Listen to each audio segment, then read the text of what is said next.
Sam, yun, going to the quarterfinals, back-to-back wins. Ano yung feeling ng team? Ano yung, kamusta yung moral? Sa ngayon po, syempre po, we have to celebrate our wins kasi para dun din po kami makakuha ng kumpiyansa po sa panalo po namin ngayon. So, siguro, marami po kaming lapses. Kailangan namin maging consistent pa po sa loob ng court. So, yun yung need namin i-work out pa po. And kailangan namin maging ma-compose. Kasi pag once na nag-error kami, sunod-sunod, like, hindi kami maka-side out agad. So, yun yung need namin pa i-improve agad-agad. Ano sa tingin mo yung chances nyo sa quarterfinals against Chinese Taipei, tama ba? Opo, ano. Syempre po,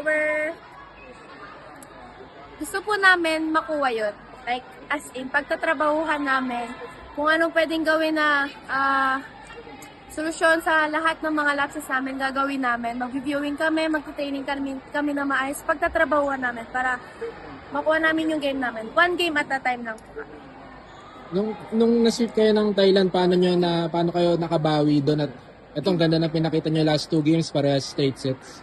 Siguro nag-reset lang po kami. Like, sinimulan ulit namin sa basics.